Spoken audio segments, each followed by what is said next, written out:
In the heart of Seoul's Gangnam district, behind walls of reinforced glass and steel, there existed a world that few outsiders ever glimpsed. A luxury penthouse floated above the city like a monument to power and control. But on this particular night, all that power meant nothing. The sound that pierced through the silence was small, barely a human cry, yet it shattered everything. A baby's wailing echoed off marble floors and ricocheted through halls lined with priceless art. The cry was relentless, primal, the voice of a creature in distress. Kang Dae-shik, 45 years old, stood disheveled in an Italian suit that cost more than most people's annual salary. His tie hung loosely around his neck. His jaw was clenched so tightly it looked like it might break. He was the kind of man that other criminals feared. Warlords respected him. Enemies fled at the mention of his name.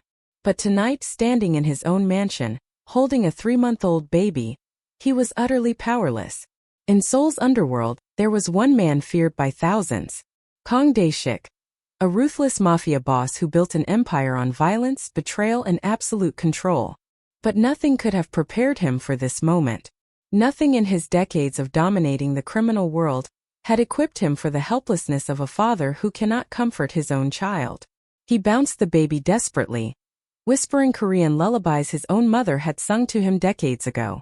His voice, usually commanding and dangerous, became soft, almost pleading. The baby's tiny fists clenched. His face turned red. The crying only intensified. A man in a white coat stood nearby, trembling. Dr. Lee had been summoned to the mansion in the middle of the night, though he wasn't sure what crime he'd committed to deserve this assignment. He'd checked the baby thoroughly. Everything was normal. Medically, physiologically, there was nothing wrong. Sometimes, he explained quietly, newborns simply cried. Sometimes they cried for reasons that had nothing to do with hunger or pain or illness. The rage that flickered across Dae-shik's face made Dr. Lee take a step backward. With one glare, the boss made it clear this answer was unacceptable. He wanted the baby calm. He wanted it to happen now. He didn't care how. Find someone, Dae-shik commanded. A nurse. A healer. Someone from outside these walls. I will pay anything. I want this baby quiet in the next hour, or there will be consequences. The men scattered, understanding immediately that failure was not an option. Meanwhile, miles away in a different Seoul entirely, a woman walked slowly down a dimly lit street. The neighborhood was modest, worn, inhabited by people who had arrived in Korea with nothing and built lives from whatever they could find. Amahle Okafor, 32 years old, wore simple clothes, a cardigan over a fading shirt, worn jeans, shoes that had traveled thousands of miles. She moved with quiet grace despite the exhaustion that lived in her bones. She was returning from her evening shift at a church-run community center, where she spent her days caring for elderly immigrants and children, whose families couldn't afford other options. Her hands had learned to be gentle because gentleness was all she had left to give the world. In her bag was a worn journal filled with prayers and memories, a small prayer card, and a photograph of a man she had loved more than life itself. A man who no longer existed except in her heart. Amahle had come to Korea running. Not from the law but from grief. She was fleeing from a tragedy so complete, so all-consuming, that staying in her homeland felt like choosing to drown. Every street in Lagos reminded her of what she'd lost. Every moment threatened to pull her under.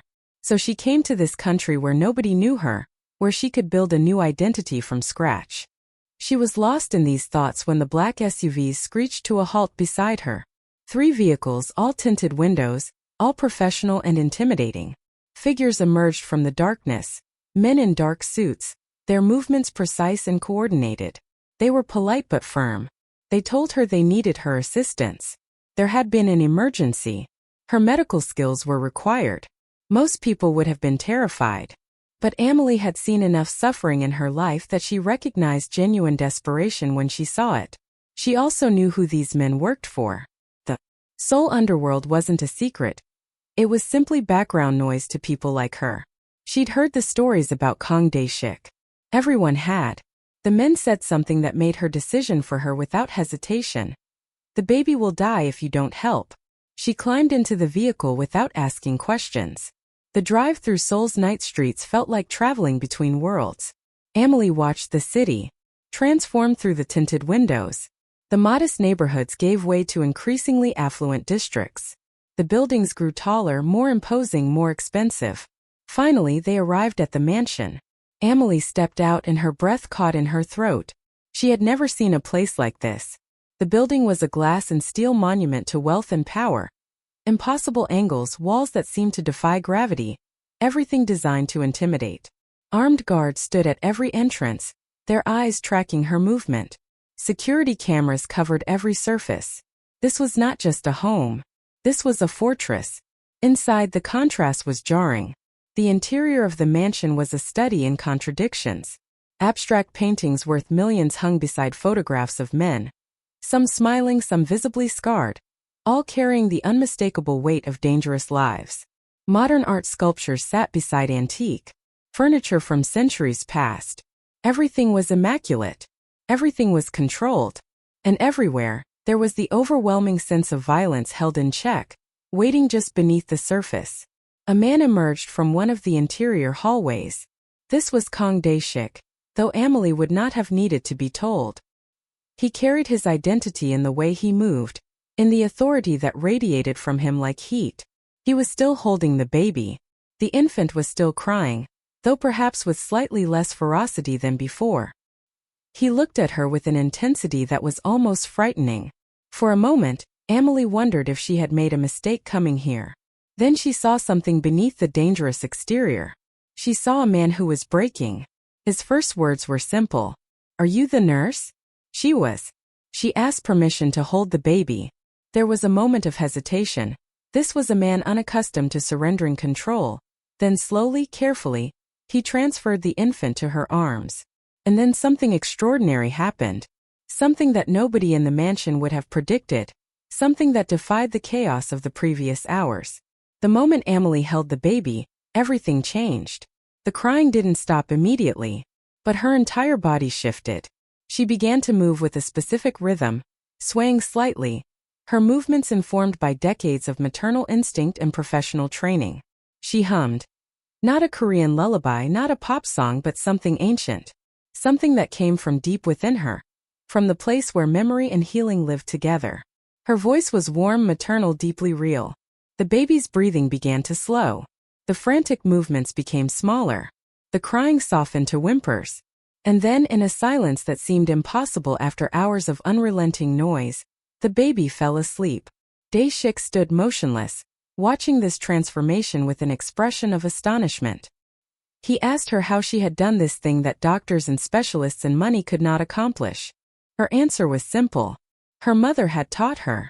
Every baby in the world speaks the same language, she explained. They need to feel safe. They need to feel loved.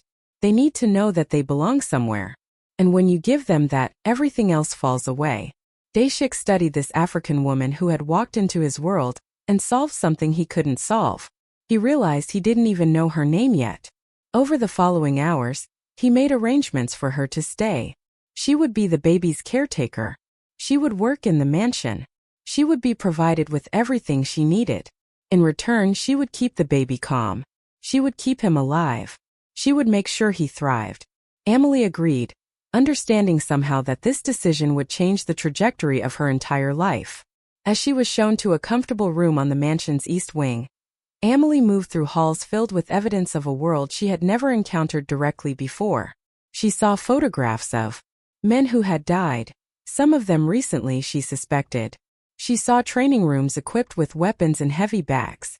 She saw security monitors displaying dozens of angles of the property and surrounding streets.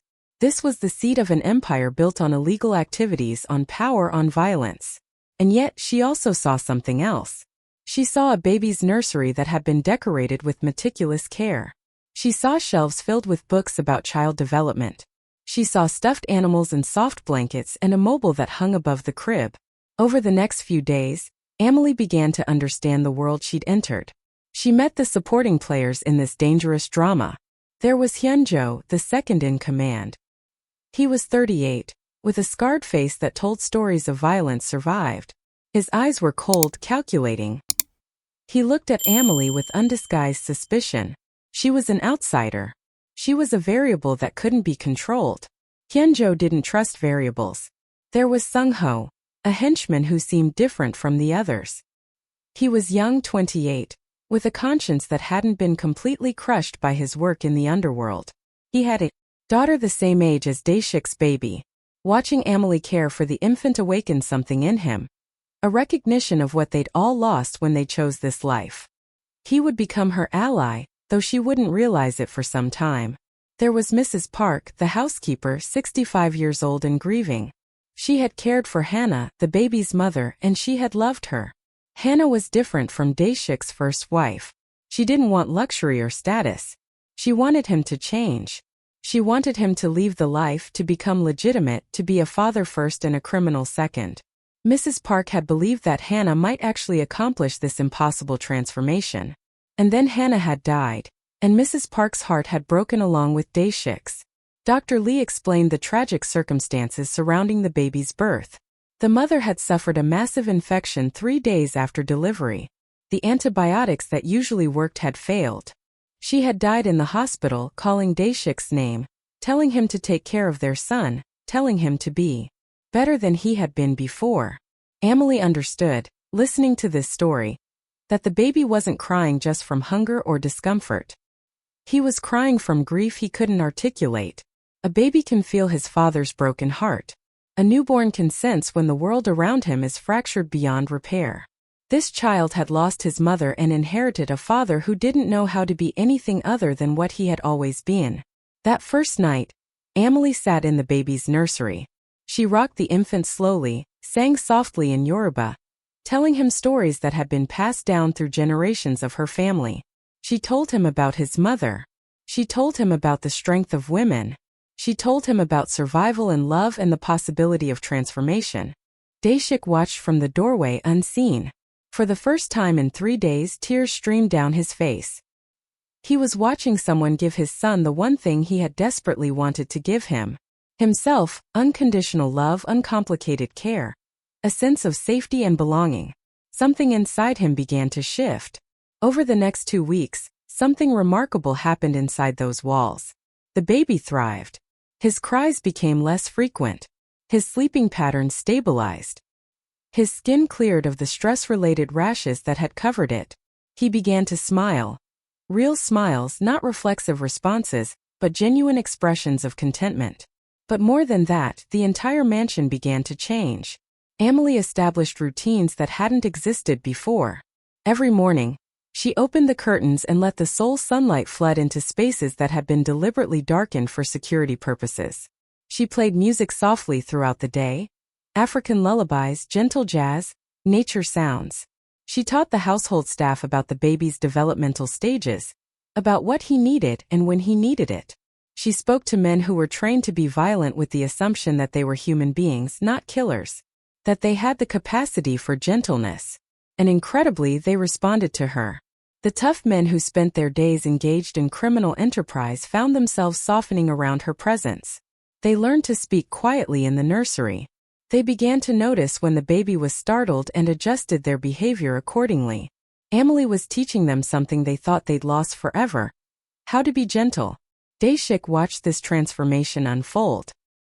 He watched the way she moved through the mansion with quiet confidence. The way she seemed to belong there, despite being from a completely different world. The way she handled crisis and difficulty with a calmness that suggested she'd learned long ago that most things could be endured if you didn't panic. One evening, he invited her to his study, an office lined with books and filled with computer monitors displaying gang operations, security feeds, financial information. This was the nerve center of his empire. They shared tea together. It was an unusual gesture for a man like Dae-shik, who rarely wasted time on rituals that didn't serve a strategic purpose. He asked her why she cared so much. The baby wasn't her child. She barely knew them a week ago. What motivated her to pour so much energy into caring for a stranger's infant? Amahle was quiet for a moment, considering her answer. She told him that the baby deserved to know his father as a man, not just a name whispered in fear in the streets. She believed in second chances. She believed that people could be more than the worst things they'd done. Dae-shik told her that she knew what he was. Who he was. The blood on his hands. The families destroyed by his ambition. The lives ruined by his organization. Amahle looked him directly in the eyes. She said that she knew what he was. But she also knew what he was becoming. And she knew that he was changing because of the baby, because of love, and that mattered more than anything in his past. For a man like Dae-shik, who had built his entire existence on power and control, honesty was a dangerous weapon. It could be used to manipulate, could be twisted, could be weaponized. But with Amahle it felt different. Her honesty felt like a lifeline. They sat in silence. It wasn't comfortable, but it was genuine. But not everyone in the mansion was pleased with Amahle's presence. Hyunjo saw what was happening and understood the implications immediately. Dae-shik was changing. His focus was fragmenting. The ruthlessness that had kept their organization dominant was softening. And a soft leader was a vulnerable leader. In secret meetings held away from the mansion, Hyunjo began to plant seeds. He reached out to rival gang members. He suggested possibilities. He painted a picture of an aging crime boss becoming distracted by domestic concerns. He implied that the throne was becoming vulnerable. He hinted that if someone wanted to make a move, now was the moment. A rival gang leader listened to this proposition with cold interest. Organization was weakness, he agreed. Attachment was liability. If Dae-shik was distracted, if he was vulnerable, then there were opportunities. But first they would need leverage. Find out who the woman is, the rival leader instructed. Find out where she came from. What is she running from? Everyone has secrets. Everyone has weaknesses. And we will use hers to destroy him. Meanwhile, inside the mansion, rumors about Amahle's past began to circulate among the household staff. Where had she come from? Why had she come to Korea? What was she running from? Why did she sometimes have that haunted look in her eyes, as if she was seeing something nobody else could see? Amahle didn't know it, but her world was already shifting. In the underworld, mysteries are currency, secrets are weapons, and someone was digging into her story. One night, Dae-shik received a message. It was a video file. He opened it and saw Amahle, filmed days ago, perhaps weeks ago, walking through a Seoul neighborhood. She was alone. She was vulnerable. The message was simple and chilling. We know who she is. We're watching. Dae-shik's face turned to stone. In that moment, he understood something fundamental about his situation. He had made Amahle and the baby his weakness. And in his world, weakness was fatal. He found her in the nursery, reading to the sleeping baby. The book was in English. A children's story about a child finding their place in the world. He told her they needed to talk about her safety. He explained that she had become a target, not because of who she was but because she mattered to him. And that made her dangerous to others. Amahle's hands trembled slightly when she understood the implications. But her voice remained steady. She said that her safety had never been guaranteed. She had accepted this reality the day she arrived in Korea. She had accepted it the moment she chose to care for his son. Dae-shik told her that if they faced this together, they would have to cross lines he had promised himself he would never cross again. Amahle said that they would face it together anyway. As the weeks passed, Dae-shik began to notice details about Amahle that suggested a hidden story. He saw the way her hand trembled when certain songs played, particularly African songs, particularly those with mournful melodies. He saw the way she would sometimes stare out at Seoul's skyline with an expression of such profound sadness that it broke something inside him. This man who had built his career on feeling nothing. One afternoon, while Amahle was caring for the baby, she fell asleep on the couch. Her worn journal fell from her bag. Dae-shik picked it up, then set it down without opening it. He would not violate her privacy. Some boundaries even he would not cross. But that night, he asked her to tell him where she had come from. Before Korea. Before the mansion. Before him. Amahle was quiet for a very long time. And then slowly, she began to tell him pieces of her story. She had been a nurse in Lagos. She was good at her work, excellent actually. She had studied for years to become qualified. She had dedicated her life to healing people, to easing suffering. And then she had met someone who changed everything. His name was Tund. He was a teacher. He taught literature to high school students, helping them understand that stories matter, that words have power, that the written word could transport people beyond their circumstances. He was kind in a way that seemed rare in the world. He was thoughtful. He noticed things about people that others missed. Amahle and Tun fell in love the way people do when they've found someone who understands them completely. They made plans. They were going to build a life together. They talked about children and a home and a future that seemed bright and possible. And then, on a night that seemed ordinary and unremarkable, Tund came to visit Amahle at the hospital where she worked. He was supposed to just surprise her, to take her to dinner after her shift. But that night there was a robbery. 3 men came through the hospital with guns. They were desperate and violent and unpredictable. Security tried to stop them. During the chaos, during the confusion, Tun tried to protect Amahle. He was shot. Amahle held her fiancé as he died in her arms. She felt his blood soak into her clothes. She heard his last words, which were about how much he loved her. She felt him leave the world while she was powerless to prevent it. The grief was so complete, so total, that it seemed impossible she could survive it. Every street in Lagos reminded her of him. Every hospital brought back the memory of his blood on her hands. Every moment seemed like a choice between living and drowning. She came to Korea to start over. To find a place where she could feel alive again instead of simply existing as a ghost of the person she used to be. She came to Korea thinking that distance and time could heal what felt unhealed. And then she met a baby who needed her. Scenes flashed across the screen of history. Lagos 5 years earlier. Amahle, radiant and laughing, holds Tun's hand. They're planning their wedding.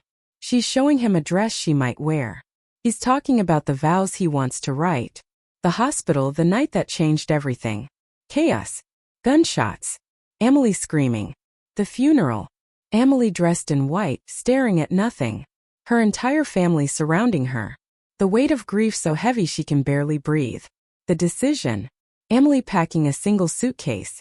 Leaving Lagos. Arriving in Seoul as an invisible woman in an invisible country where nobody knew her name or her story.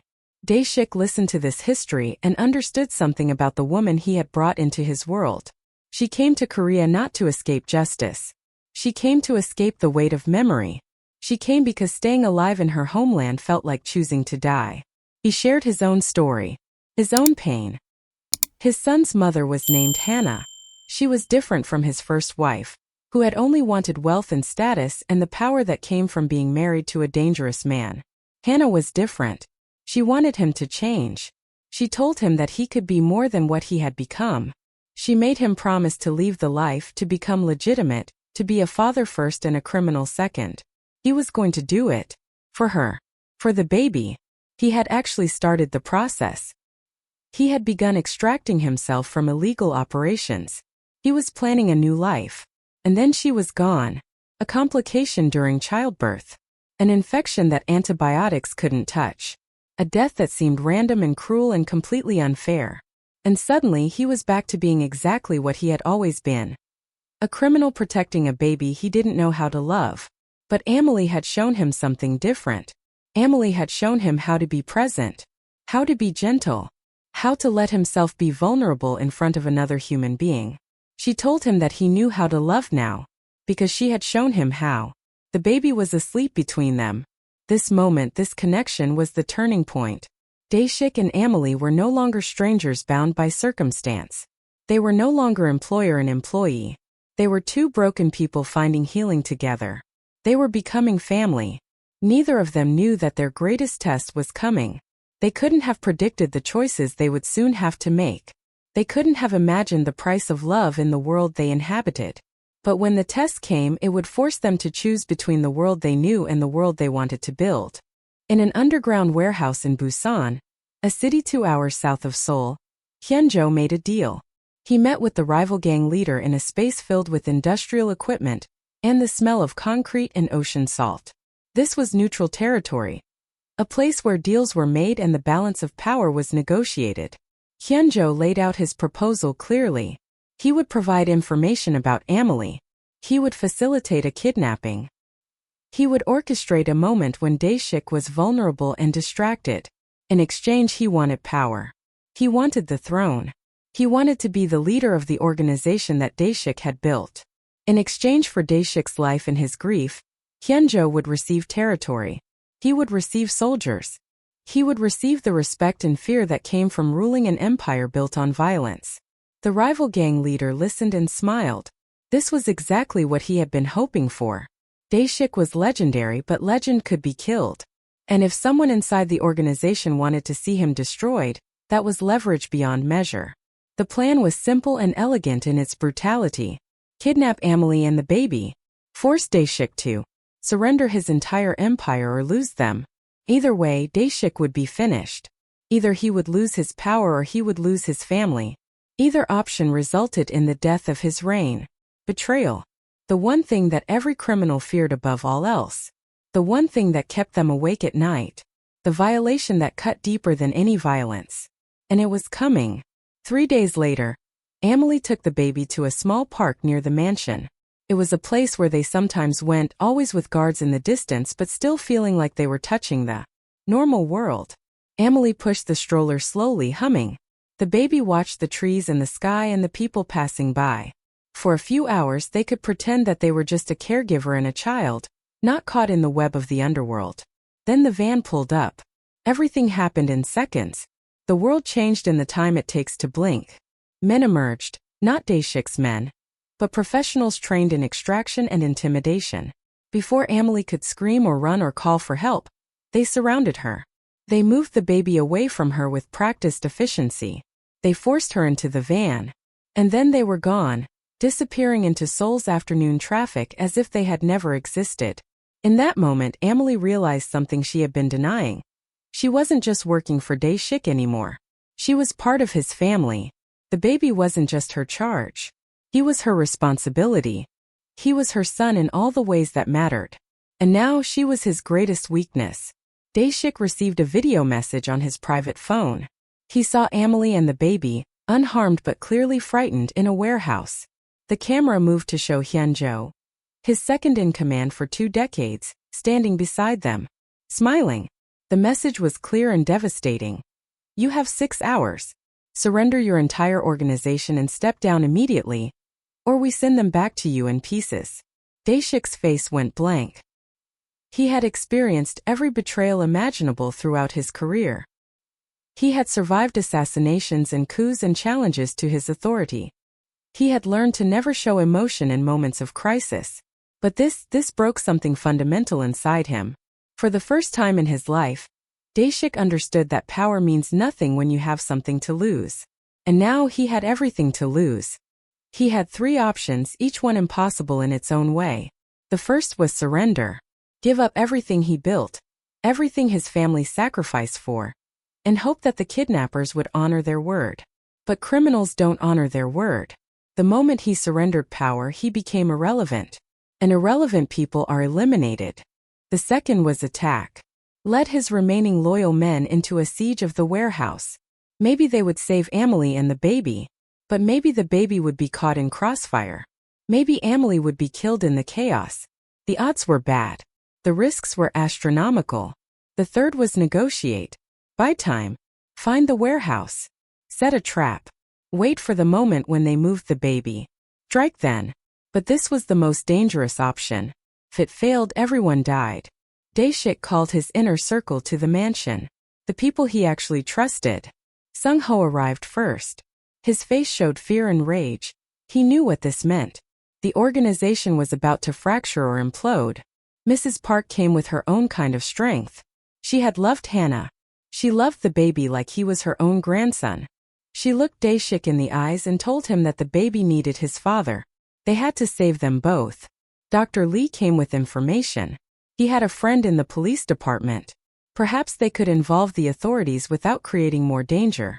Perhaps there was a path that didn't involve blood and violence. But Hyun-jo stood in the shadows watching. He had made his choice. The old order was dying. The new order was being born. And he was going to be the man on top. Dae-shik closed his eyes for a moment. He thought of Hannah. He thought of the promises he'd made to her. What would she tell him to do in this moment? What would she want for their son? The answer came to him with absolute clarity. Dae-shik didn't attack with guns blazing. Instead, he did something more cunning, more calculated, more strategic than simple violence. He negotiated. He sent Hyun-jo a message. I'm stepping down. I'm transferring ownership of the entire organization to you. All assets, all territories, all power. But I need proof that Amahle and the Baby are alive. I need to hear from them. A video call. Then we proceed with the transition. Hyunjo, believing he had already won, believed he could afford to be generous. He agreed. The video call connected. Amahle appeared on the screen, and Dae-shik's heart nearly broke. She was frightened but trying to be brave. She was doing what she always did, trying to protect the people around her even though she was the one in danger. The baby appeared in the frame, and then everything else became secondary. Dae-shik could see his son, could see that he was alive and unharmed. Amahle tried to speak, but then she stopped, because she understood. She saw the plan in Dae-shik's eyes. Buy time. Wait for the move. Set the trap. She understood what he was doing, and she understood what it would cost him. In that moment, separated by cameras and distance and the walls of a warehouse, two people who had found each other by accident understood what they had become to one another. Not boss and employee. Not even friends. Family. The kind of family that is chosen, not born, and is therefore more precious than blood. While Hyunjo negotiated the terms of power transfer, Dae-shik's loyal men, led by Sung-ho, located the warehouse. They didn't assault it immediately. Instead, they cut power to the facility. They disabled communications. They positioned snipers on the surrounding rooftops. They made the space a trap. Dae-shik had learned decades ago the most important rule of the underworld. Never let your enemy choose the battlefield. Tonight, he was teaching that rule to everyone who had forgotten it. When the kidnappers realized they had been outmaneuvered, when the power went dark and the communications went silent, panic set in. Desperate men do desperate things. One of the captors pointed a gun at Amahle in a moment of fear and rage, and the knowledge that his situation had deteriorated. Amahle made a choice. She stepped in front of the baby, shielding him with her body. Behind the captor, visible through a warehouse window, a sniper had a clear shot. The scope was trained on the kidnapper's head. The shot would be easy. The shot would save Amahle's life. But Dae-shik, watching through surveillance monitors, shook his head. Don't shoot, he commanded. Wait. Why? Because he trusted Amahle. Because he knew she was stronger than anyone gave her credit for. Because he believed that compassion could accomplish what violence could not. Amahle looked directly at the man holding the gun. When she spoke, her voice was steady and clear. She said that he was hired to do a job, but he wasn't a murderer. He was a man trying to survive like everyone else. She told him that killing her and the baby would not save him. It would make him expendable. Let them go, she said, and I promise you, you will walk out of here alive. The man hesitated. His whole life had been about following orders, about doing what he was told, about surviving through violence and intimidation. But Amahle was speaking truth, and truth is a powerful weapon. He lowered the gun. Sometimes the greatest power isn't violence or brute force, or the capacity to dominate others. Sometimes the greatest power is simply the courage to see the humanity in someone else, and the faith that humanity will choose kindness when given the opportunity. Sung-ho and the other loyal men moved in. They secured the warehouse. They collected the baby and Amahle. They extracted them from danger with professional efficiency. But Hyunjo was still there. He had come to the warehouse to collect his victory. Instead, he found his own men restrained. He found the kidnapper cooperating. He found Dae-shik standing there, not weakened but transformed, not broken but strengthened by the choices he had made. Hyunjo laughed. The sound was bitter and hostile.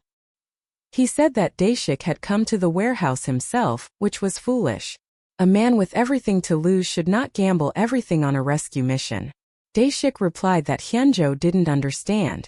He said that everyone in this city who mattered knew exactly where he was and what he was doing. Because everyone knew that he came for his family. And he got his family back. Hyunjo looked at this woman and this baby and scoffed. He said that they were not an empire. They were not power. They were just a woman and a child. They were just the anchor that had dragged Dae-shik down into weakness. Dae-shik said that Hyunjo was right about one thing. They were not an empire built on blood. They were something different. They were a reason to live. And he had decided that his life mattered more than an empire built on suffering. And then, something nobody expected. Instead of violence, instead of the execution that Hyunjo surely deserved, Dae-shik made an offer. He told Hyunjo that they had been loyal to each other for 20 years. He told him that he was not going to kill him for one moment of desperation. He told him to take money, a lot of money, and leave the country. Start a new life. Build something honest. But if he stayed, if he ever threatened Dae-shik's family again, then there would be no mercy. Hyunjo stared at this man he no longer recognized. The ruthless boss was gone. Something else had taken his place. Something human. Something capable of forgiveness. As they left the warehouse, Amahle collapsed. Not from physical injury, but from the trauma finally catching up with her. From the adrenaline wearing off. From the weight of everything she had experienced. In the hospital, after she had been examined and cleared and was finally resting, Dae-shik sat beside her holding her hand. When she woke, she told him the truth she had been hiding from everyone, including herself. She told him that she could not have children. Years ago, after Tun's death, when her grief was overwhelming, there had been complications. Medical intervention had left her unable to conceive. She had left her job as a nurse in hospitals because being around fertility and pregnancy and childbirth was too painful. It was a constant reminder of what she would never have. She came to Korea thinking she was broken. She believed her capacity to be a mother had been stolen from her. But holding Dae-shik's son, caring for him, loving him, it had made her whole again. It had healed something that she thought could never be repaired. Dae-shik told her that his son was not his child because of biology. The baby was his son because Amahle had taught him what it means to be a father. She had taught him what it means to put someone else's needs before your own. She had taught him that strength is not about power, but about the capacity to love. She was not broken, he told her. She was the strongest person he knew.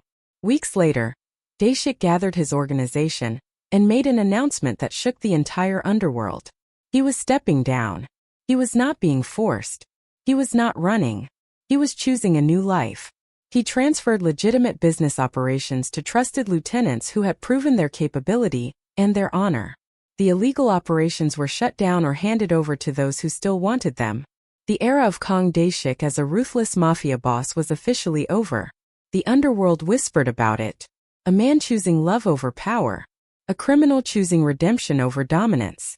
Some in the criminal world called it weakness. They said he had been corrupted by emotion. Some people ask if redemption is possible. If a person can truly change. If someone who has spent decades in darkness can genuinely move toward light. In Seoul, there is a story that answers that question.